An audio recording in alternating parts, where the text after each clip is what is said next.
E agora chego à segunda metade da minha palestra porque outro dos sinais de mudança rápida é o fenômeno de Donald Trump.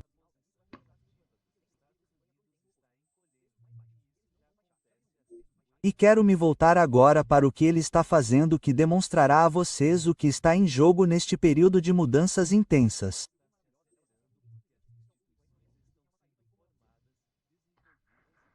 Certo. Eu entendo, e eu sei, e vocês estão certos que o Sr. Trump parece a muitos de vocês alguém assustador, ou muito mutável, ou um pouco narcisista, ou quaisquer palavras que vocês queiram usar. E tudo isso está correto, mas não estou lidando com esse tipo de questão. Estou tentando entender quais são os impulsos mais profundos que o moldam, assim como moldam todos nós, embora o moldem de uma forma única. Ok, vamos começar.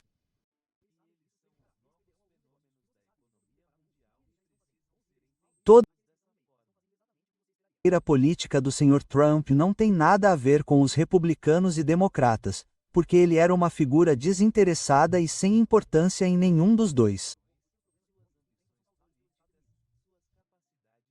Ele dava dinheiro a ambos porque dinheiro era a única coisa que ele tinha e na qual eles estavam interessados. Eles nunca se interessaram por ele.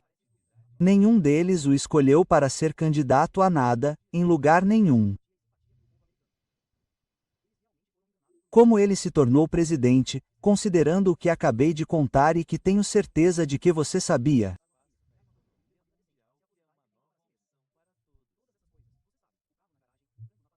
Ele descobriu uma maneira de tirar vantagem política de muitas pessoas nos Estados Unidos que se sentiam magoadas, prejudicadas, negadas, ignoradas e excluídas.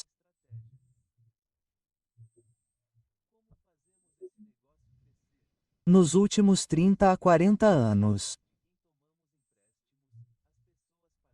pessoas que foram tratadas dessa forma, que apelaram aos republicanos ou democratas para ouvi-las, para fazer algo por elas e foram ignoradas.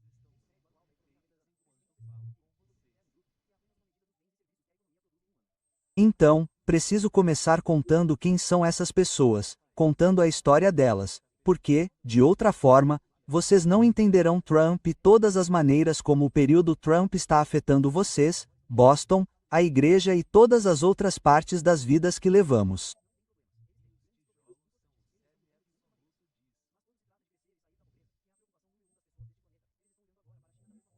As pessoas a quem ele apelou, cuja dor ele descobriu como usar, são, em sua maioria, trabalhadores de fábricas brancos e cristãos do sul e do centro-oeste dos Estados Unidos, espalhados por todo o país.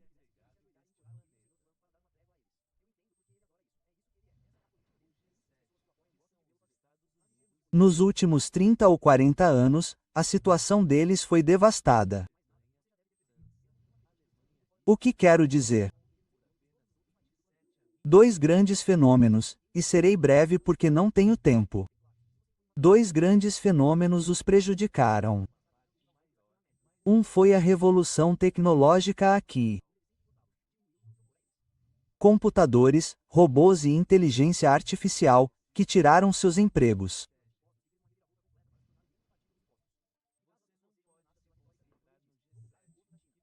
O segundo foi a movimentação da indústria americana para fora dos Estados Unidos, de onde se espalhou principalmente para o sul e o centro-oeste, que deixaram os Estados Unidos principalmente para a China, mas secundariamente para a Índia, Brasil e assim por diante. Isso significou que seus empregos desapareceram. E de quem eram esses empregos? Dos trabalhadores mais bem pagos da América. Os trabalhadores brancos sindicalizados, cujas lutas contra os capitalistas lhes renderam alguns dos maiores salários do mundo. A base da chamada classe média à qual os americanos gostam de acreditar que pertencem. Eles prometeram uns aos outros, homens e mulheres, o sonho americano. Não podem mais pagar por isso. Prometeram aos filhos não apenas esse sonho, mas que as crianças viveriam melhor do que os pais. Não podem cumprir isso. Não mais. Os filhos desses trabalhadores estão tão deprimidos que estão entre as centenas de milhares que se matam com opioides sintéticos todos os anos. Só nessas áreas. Eles ficam cheios de raiva. Quando você ouve o maga pensar nisso, ninguém os ajudou. Ninguém falou com eles até que um político surgiu de repente para eles e para nós, que foi capaz de demonstrar que sou diferente de todos esses republicanos e democratas com os quais você está acostumado. E como vou mostrar isso a vocês? Vou descer uma escada rolante em Nova York para abrir minha campanha fazendo um discurso no qual digo coisas como: os mexicanos em nosso país são todos estupradores. Ele disse essas coisas. Ele ficou famoso e rápido, tão rápido quanto você pode imaginar. Ele foi claramente identificado como algo novo e diferente porque políticos convencionais não dizem coisas assim.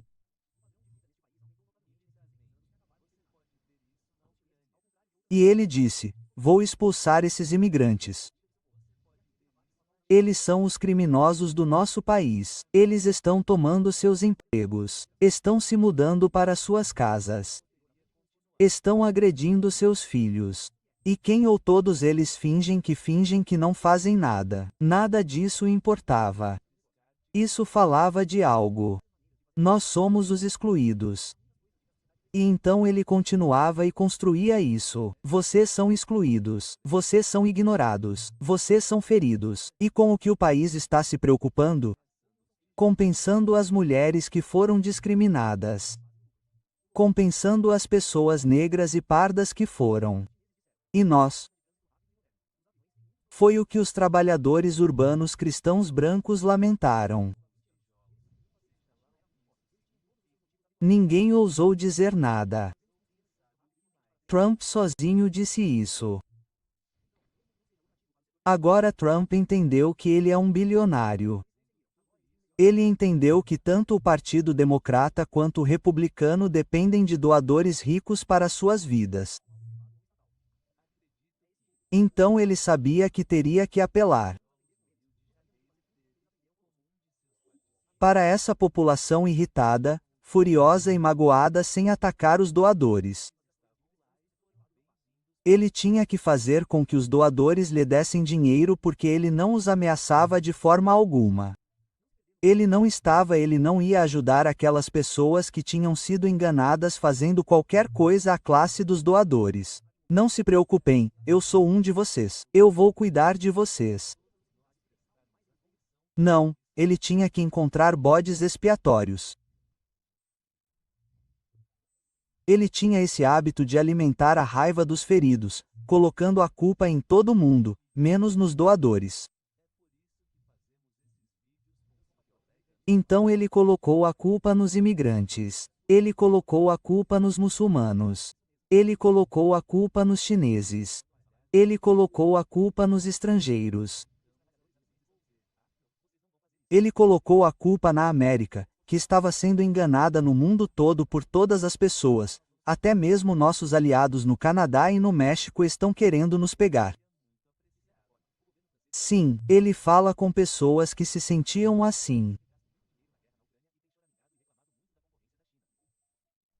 Mas lembrem-se sempre, ele nunca conseguiu menosprezar os doadores, o que não era uma tarefa fácil, porque se você fizer a pergunta, quem toma a decisão de instalar uma nova tecnologia que priva as pessoas de seus empregos? Você sabe qual é a resposta? A classe patronal. São eles que decidem o que fazer com a tecnologia, como instalá-la, quem demitir, quando demitir. Essa é a classe patronal. E aqui está uma coincidência engraçada. Se você se perguntar quem toma a decisão de fechar a fábrica em Cincinnati e abri-la em Xangai, acontece que é a classe patronal. Eles tomam essa decisão. De acordo com o censo do ZEUA, os empregadores são 3% da população americana. Ai, meu Deus! Os mesmos 3%. Fizeram isso com a tecnologia e com a realocação de empregos no exterior. É óbvio com quem a massa de trabalhadores sindicalizados, cristãos e brancos furiosos deveria estar com raiva. E o Sr. Trump percebeu que se pudesse redirecionar a raiva deles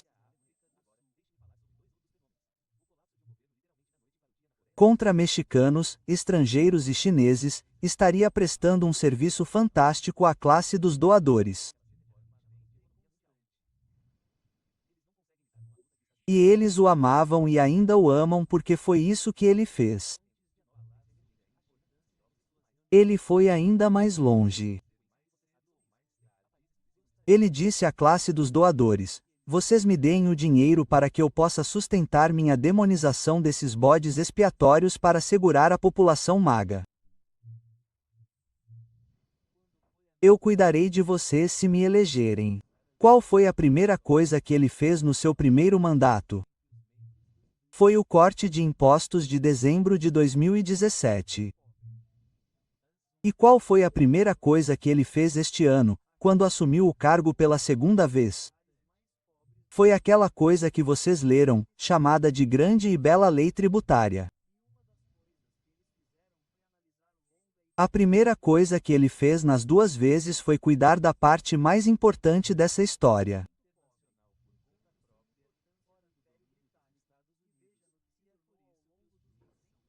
Só depois de dar a eles um corte de impostos é que ele deu a eles outras coisas que eles queriam, porque queriam a classe doadora.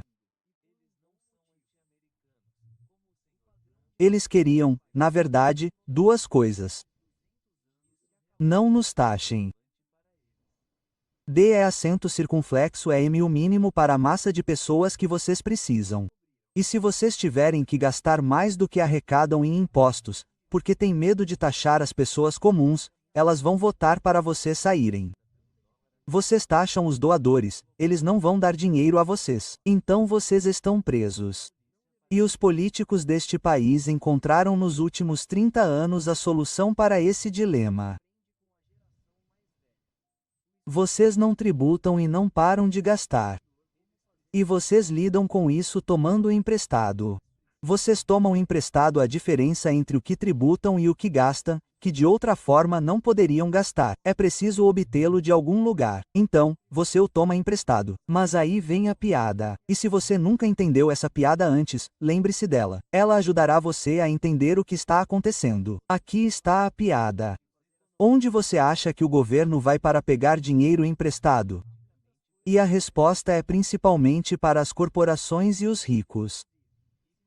E você sabe por que eles têm dinheiro para emprestar ao governo? Porque eles não pagam impostos. Essa é a piada. A única coisa que é piada é você. Porque, eventualmente, se você continuar tomando emprestado, e caso você não saiba, nós temos tomado emprestado como ninguém. Os Estados Unidos, a maior nação devedora do mundo. Não temos concorrência lá. Estamos nos afogando em dívidas. Nossa dívida é tão ruim que as 3 empresas no mundo que avaliam a credibilidade de todas as corporações e todos os países, são 3 empresas americanas, uma se chama Standard & Poor's, uma se chama Moody's, você pode ter ouvido falar delas, e a terceira se chama Fitch. Todas são empresas americanas e todas elas, nos últimos 2 anos, reduziram a credibilidade do governo dos Estados Unidos de AAA, o melhor que se pode ter, que costumávamos ter, para AAA. Todos os 3. Existem outros países que ainda têm AAA? Sim. É perigoso demais emprestar dinheiro aos Estados Unidos. Por quê? E esse é um ponto muito importante, pessoal. Há uma longa história de países que tomam empréstimos e continuam tomando. Porque não podem ou não querem tributar seu próprio povo ou seus próprios negócios. Por fim, eles tomam tantos empréstimos que seus credores dizem basta. E por que os credores dizem isso? Eles dizem isso porque conseguem prever o que está por vir. Um momento em que o governo diz ao povo de um país: não podemos fornecer comida, roupas e abrigo porque precisamos do dinheiro para pagar aos nossos credores os juros e o principal que devemos a eles.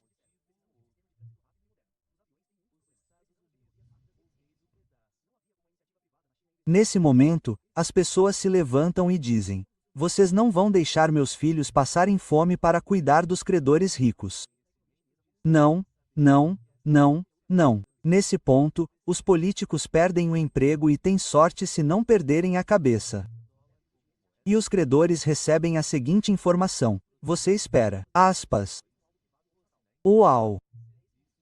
Você sabe com o que os credores dos Estados Unidos estão preocupados? E se você acha que isso está longe, pare.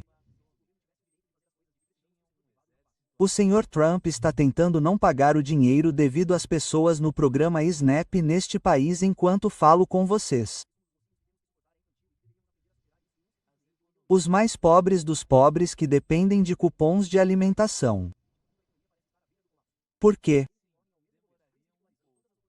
Porque nossa dívida é tão grande que está nos custando agora quase o mesmo que todo o nosso orçamento de defesa.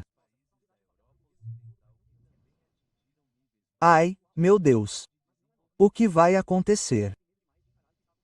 Se vocês realmente não alimentarem essas pessoas? Se vocês realmente cortarem e perceberem, o Sr. Trump tem tentado mostrar aos credores que ele está tentando fazer alguma coisa. Nos primeiros 4 meses de seu regime, ele nos presenteou com uma peça de teatro político chamada Departamento de Eficiência Governamental. Sou economista. Trabalhei em estudos de eficiência durante toda a minha vida. Eles são complicados, levam muito tempo e exigem um exame cuidadoso. O que Elon Musk fez foi demitir um grande número de pessoas e chamar isso de eficiência, e nada a ver com eficiência. Mas resolve alguma coisa. Salva o dinheiro do governo. Então não temos um departamento de educação e não estamos dando ajuda externa e nossos aviões estão todos loucos porque não temos controle de tráfego aéreo. Mas estamos pagando juros aos credores. Quando o teatro da eficiência acabou, ele nos deu outro teatro chamado paralisação governamental. O que foi isso? Pare de gastar dinheiro. Paralisar tinha a mesma função que eficiência. Não se deixe enganar. É fácil para mim dizer que o Sr. Trump trabalha horas extras com uma equipe muito grande para nos enganar. Mas não precisamos ser enganados. Qual é o resumo total do que estou dizendo a vocês? O Sr. Trump deve ser compreendido neste contexto. Ele está desesperado. E nem vou falar dos arquivos de Epstein, que são a menor das suas preocupações, mesmo que isso possa tirar o emprego dele. E por que isso está acontecendo? Porque estamos em um período de mudanças catastróficas. Então, compartilhe este vídeo com outras pessoas que possam estar interessadas ou preocupadas. É por isso que as fazemos. E, claro, se você puder ajudar a compensar os custos que incorremos, isso seria muito apreciado. Obrigado.